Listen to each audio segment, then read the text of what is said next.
तो दोस्तों, अगर मैं आपको बताऊं कि इंडिया के हर एक 8 आदमी में एक आदमी किडनी स्टोन से सफ़र कर रहा है।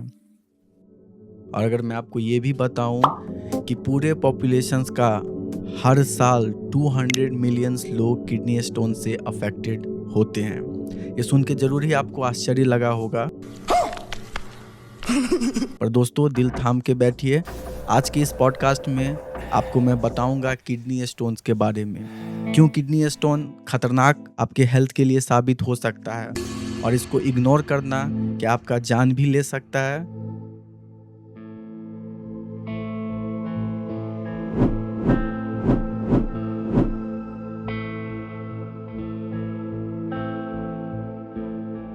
तो अगर आप अपने शरीर के बारे में कॉन्शियस है, अगर आपको आपके शरीर के बारे में इंफॉर्मेशन लेना पसंद होता है, तो आप हमारे चैनल को सब्सक्राइब करें, लाइक करें और अपने दोस्तों के साथ ज़रूर शेयर करें, क्योंकि इस चैनल पे आपको मिलते हैं आपके शरीर से जुड़ी हुई साइंटिफिक इंफॉर्मेशन जो आपको और कहीं पे भी नहीं मिलेगा।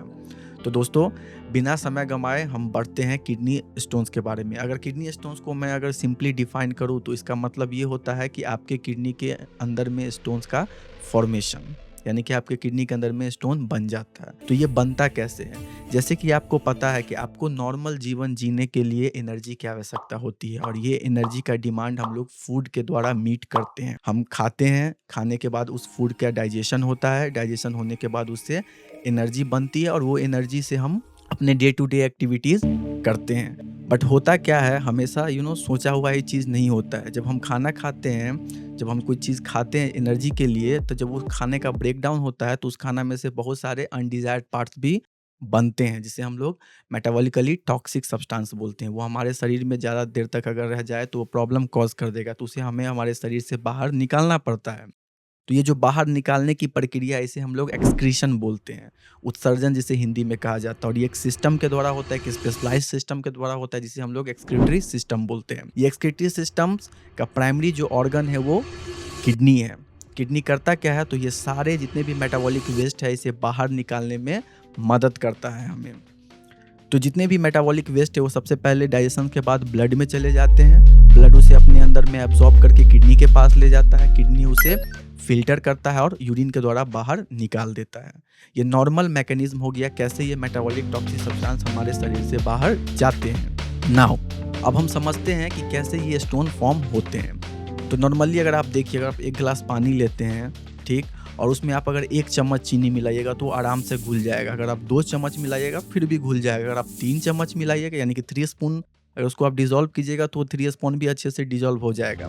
But if you increase the frequency, अगर आप 10 स्पून लगा दिए, 15 स्पून उसमें डाल दिए, then it's difficult to dissolve. वो क्या हो जाएगा, तो वहाँ पे प्रेसिपिटेट कर जाएगा। सेम थिंग हमारे बॉडी के अंदर में होता है। जब हमारे शरीर के अंदर में पानी की कमी, यानी कि हम जब डिहाइड्रेटेड स्टेट में होते हैं, तो ये सारे मेटाबॉलिक जितने भी वेस्ट हैं ये हमारे किडनी के अंदर में प्रेसिपिटेट होना स्टार्ट कर देते हैं, यानी कि ये इकट्ठा होना, एग्रीगेट करना स्टार्ट कर देते हैं। और ये एक स्टेप हो गया, इसे हम लोग सुपर सैचुरेशन ऑफ यूरिन बोला जाता है इसे। फाइन, ये एक स्टेप है। लेकिन नॉर्मली क्या होता है, अगर 1 मिनट के लिए आप मान लीजिए कि ठीक है अभी मैंने पानी नहीं है मेरे शरीर के अंदर में, वो सुपर सैचुरेट हो गया, यानी कि वो प्रेसिपिटेट हो गया, तो नेक्स्ट टाइम मैं पानी पीऊंगा तो उसे मैं फ्लश कर दूंगा, वो बाहर में निकाल दूंगा। That's quite possible. और यही हमारे सबके अंदर में होता है। अगर ये नहीं होता तो सबके अंदर में किडनी स्टोन का फॉर्मेशन हो जाता। फाइन, बट नेक्स्ट स्टेप ये है कि अगर आपका कोई किडनी एक ऑर्गन है, फाइन, यू नो इट। अगर आपको बायोलॉजी का अगर नॉलेज है तो आपको पता होगा कि every organ, every tissue, the main fundamental thing is cell, isn't it. Cell ही वो चीज होते हैं जो किसी ऑर्गन्स या टिश्यू को बनाते हैं। तो अगर okay fine, one thing more, kidney के जो सेल्स होते हैं उसे हम लोग नेफ्रॉन बोलते हैं। Fine, this nephron is the specialised cells which is actively participating in this urine formation. और यू कैन से दैट कि ये नेफ्रॉन ही है जो यूरिन बनाने में मदद करता है। फाइन, तो अगर आपके अंदर में बाय एनी मीन्स कोई बैक्टीरियल इन्फेक्शन हो गया, या फिर आपको अगर कोई क्रॉनिक डिजीज है, तो उसके कारण क्या होता है, तो ये नेफ्रॉन सेल्स के अंदर में इंजरी हो जाता है। फाइन, ये इंजरी जो हो जाता है तो ये जो नेफ्रॉन का सेल है ये एक्सपोज्ड हो जाता है। फाइन, अब ये एक्सपोज सेल्स, ये जो एग्रीगेट बन गए हुए थे, ये सारे एग्रीगेट को अपने ऊपर में जमा करने में हेल्प करते हैं। तो ये जो इंजर्ड एपिथेलियल है इसके ऊपर में एग्रीगेट जमा होती है, एक सरफेस प्रोवाइड कर देता है। अब इसके ऊपर वो जमा हो रहा है, तो ये एक बड़ा स्टोन बन जाता है। इस प्रोसेस को हम लोग न्यूक्लिएशन बोलते हैं। Fine. So 2 process, super saturation of urine और न्यूक्लिएशन, इन दोनों के कारण किडनी स्टोन बन जाता है। नाउ ये किडनी स्टोन जो है, अगर इसका मैं केमिकल कंपोजिशन आपको बताऊं तो ये मेनली 3-4 तरीके के होते हैं। फाइन। एक को हम लोग ऑक्जेलेट बोलते हैं, दूसरे को हम लोग कैल्शियम बोलते हैं, तीसरे को हम लोग फॉस्फेट का स्टोन बोलते हैं और चौथे को हम लोग सिस्टीन वाला स्टोन बोलते हैं। तो ये 4 टाइप के मेनली स्टोन हमारे शरीर में फॉर्म होते हैं। नाउ ये सिस्टीन, ये ऑक्जेलेट, ये कैल्शियम, ये सब सोच के थोड़ा सा आपको ये होता होगा कि है कहाँ, ये हमारे शरीर में कहाँ से आ गया, हम तो भात दाल खाते हैं भाई, तो ये हमारे शरीर में कैसे आ गया। तो आप थोड़ा सा समझिए, होता क्या है, जब आप ये भात दाल चावल सब्जी ये सब जो आप वेजिटेबल सब ये सब जब खाते हैं आप, ये आपके शरीर के अंदर में जाता है तो ये ब्रेक डाउन होता है। फाइन। ये ब्रेक डाउन होता है तो एक पार्ट डिजायर्ड होता है जो हमारे शरीर में अब्जॉर्ब हो जाता है। फाइन। और एक पार्ट जो अनडिजायर्ड होते हैं। तो ये अनडिजायर्ड पार्ट ही है जब आप स्पिनिच खाते हैं, आप नट्स खाते हैं यानी कि आप बादाम खाते हैं, फाइन, या फिर आप चॉकलेट खाते हैं, तो ये सब ऑक्जेलेट रिच सोर्स है, ऑक्जेलेट का ये रिच सोर्स है। फाइन। इस सब के कारण हमारे शरीर के अंदर में ये ऑक्जेलेट बनता है और हमारे पास ऐसा कोई एंजाइम ही नहीं है जो ऑक्जेलेट को ब्रेक डाउन कर दे। तो होता क्या है, जब ब्लड हमारे किडनी के पास आता है तो वो अपने साथ कैल्शियम को भी लेके आता है। ये कैल्शियम ऑक्जेलेट के साथ दोस्ती कर लेता है और फैसिलिटेट करता है कि वो हमारे शरीर से बाहर यूरिन के द्वारा निकल जाए। फाइन। तो अगर आपके शरीर के अंदर में कैल्शियम की कमी है तभी भी आपके अंदर में स्टोन का फॉर्मेशन हो सकता है, ऑक्जेलेट वाले का हो सकता है। Now coming to second one is called as uric acid, जो हमारे शरीर के अंदर में बनते हैं। तो जब कभी हम एनिमल मीट खाते हैं, animal meat in the sense chicken खाते हैं या फिर मटन खाते हैं, फाइन, तो ये सब के अंदर में यूरिक एसिड बनते हैं हमारे। जब ये चिकन सब हम खाते हैं, ये हमारे शरीर के अंदर में जाता है, इस पे एंजाइम वर्क करता है and it will change into the uric acid. Fine. मैं डिटेल में नहीं जा रहा हूँ because this is the podcast, this is not a lecture and I like to deliver a lecture, but of course it is the podcast. So uric acid बन जाते हैं। Fine. ये यूरिक एसिड हम अपने ब्लड में ज़्यादा time तक नहीं रख सकते हैं। अगर ये रखेंगे तो ये हमारे घुटना में डिपॉजिट हो जाएगा। तो एक आप कॉमन अर्थराइटिस के बारे में जानते होंगे, जिस अर्थराइटिस का नाम है गाउट अर्थराइटिस। फाइन। तो आपको घुटनों में पेन कर देगा, वो आपके आंख में डिपॉजिट हो जाएगा and it will cause many more problems. तो उसे हमें शरीर से बाहर निकालना होता है। फाइन। अगर वो शरीर से बाहर नहीं निकले तो बहुत सारा प्रॉब्लम कॉज हो जाएगा। तो यूरिक एसिड भी हमारे यूरिन के थ्रू बाहर निकल जाते हैं। बट अगर आपके अंदर में डिहाइड्रेटेड कंडीशन है, अगर आपका वो नेफ्रॉन का एपिथेलियम अगर इंजर्ड है, तो ये सब रिस्क बढ़ा देते हैं स्टोन फॉर्मेशन करने का। अब हम बात करते हैं कभी कभी क्या होता है, तो ये जो मैंने आपको बताया कैल्शियम ऑक्जेलेट, ये दोनों दोस्ती करके ऑक्जेलेट को फैसिलिटेट करता है बाहर निकालने का। तो कभी कभी ये होता है कि हमारे शरीर के अंदर में ऑक्जेलेट भी बहुत ज़्यादा अमाउंट में हो गया है, कैल्शियम भी बहुत ज़्यादा अमाउंट में हो गया है। फाइन।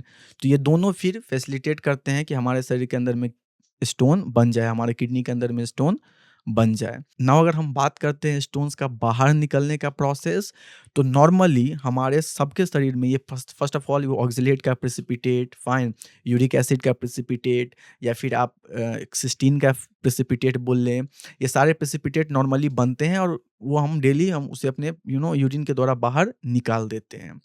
बट होता क्या है, जब उसका साइज बढ़ जाता है, size in terms of millimetre, fine, so अगर 4 तक का स्टोन का साइज है तो वो वाटर के द्वारा निकल जाता है। आपको 2 चीज़ का मैनेजमेंट करना पड़ेगा। आपको डेली 2 से 3 लीटर तक यूरिनेट करना पड़ेगा, यानी कि आप डेली 2 से 3 लीटर पेशाब करें, फाइन। और आपका पेन को आपको मैनेज करना पड़ेगा, ठीक। ये 2 चीज़ हो गया। तीसरा चीज़ ये होता है कि अगर 4 से ज़्यादा है, फाइन, अगर आप 6 तक का बात कर लें तो 50 to 60% चांस है कि आप होम रेमेडीज से इसको ट्रीट कर सकते हैं। Only 50 to 60%, fine. इसे करने के लिए आपको सर्जरी करवाना पड़ता है और अगर if it is more than 8 तो ये बहुत बड़ा प्रॉब्लम हो गया। इसको आपको इमीडिएटली ट्रीट करना ही पड़ेगा बिकॉज जो किडनी का पेन होते हैं वो तो पहले तो एकदम स्लो पेन होता है, but over a period of time अगर आप इसको इग्नोर करते हैं तो pain will be more severe, fine. ये आपको झुकने नहीं देंगे, isn't it, and it will cause many more problems, so you have to operate it. उसे आपको सर्जरी करवाना पड़ेगा और सर्जरी करके बाहर निकाल सकते हैं ना। एक चीज़ जो आपको समझना पड़ेगा, ये किडनी का अगर हम कितने लोग ये क्वेश्चन मन में आता है कि अगर हम एक बार सर्जरी करवा के निकलवा लिए तो मैं ज़िंदगी भर क्या हमें स्टोन नहीं होगा, ऐसा बात नहीं है।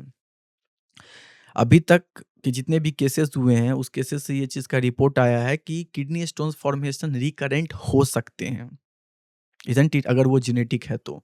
Means what? आपको आपके फैमिली को देखना पड़ेगा कि आपके फैमिली में किसी पहले भी किसी को किडनी स्टोन था? अगर था, इसका मतलब ये है कि आपके अंदर में कुछ फॉल्टी जीन आ गया हुआ है, फाइन। और ये फॉल्टी जीन ही है जो आपके अंदर में ऑक्ज़लेट का अमाउंट हो या फिर कैल्शियम का अमाउंट हो या फिर फॉस्फेट का अमाउंट हो या फिर यूरिक एसिड का अमाउंट हो, ये नेचुरली ही आपके शरीर में ज़्यादा है as compare to the other person. Other person का जीन हेल्दी है तो उसके अंदर में ये सब का जो अमाउंट है वो कम है। बट आपके अंदर में अगर आपके फैमिली में है 2-3 जनरेशन में अगर सबको ये किडनी स्टोन्स का प्रॉब्लम है, तो इसका मतलब है कि आपके शरीर के अंदर में नेचुरली ही ये सब्सटेंस सब ज़्यादा है। तो अगर ऐसा कुछ है तो आप पानी पिएँ, फाइन, और अपने डाइट पे निगरानी रखें। उसको अंडर सर्वाइलेंस पे रखें, फाइन। उससे आप आपको कुछ भी नहीं खा सकते हैं because you know that your gene is poor, isn't it? तो आपको प्रिकॉशंस लेना पड़ेगा। मेनली जो किडनी स्टोन्स का मैनेजमेंट होता है, अगर इनिशियली अगर 4 एमएम का ही साइज़ है तो उसे वाटर के द्वारा हम निकाल देते हैं, बट हायर हम थायज़ाइड्स, डाययूरेटिक्स का यूज़ करते हैं, हम पेन किलर का यूज़ करते हैं, हम लोग कुछ-कुछ ऐसे ड्रग्स का यूज़ करते हैं जो ये सब्सटेंस के साथ डिसॉल्व करके इसके अंदर के बॉन्ड को तोड़ देते हैं और उसे बाहर निकलने में हमें मदद करते हैं। तो ये सब मेडिकल ट्रीटमेंट है। ऑफ़ कोर्स अगर आपको बहुत ज़्यादा प्रॉब्लम है, आप डॉक्टर से कंसल्ट करवाएँ और इसे शरीर से बाहर निकलवाएँ। बिकॉज़ इफ यू स्ट if you'll stay for a prolonged time in your body, it will cause many more problems। सो ये था किडनी स्टोन्स के बारे में। अगर अगर आपको और बहुत कुछ जानना है इसके बारे में तो आप हमें कमेंट करके बता सकते हैं, या फिर कोई भी ऐसी बीमारी हो जिसके बारे में आपको जानना है, आप हमें कमेंट करें। हम आपको उसके बारे में, उसके मैकेनिज़्म के बारे में आपको हम समझाएँगे। थैंक यू दोस्तों इतना देर तक हमें सुनने के लिए। Have a nice day.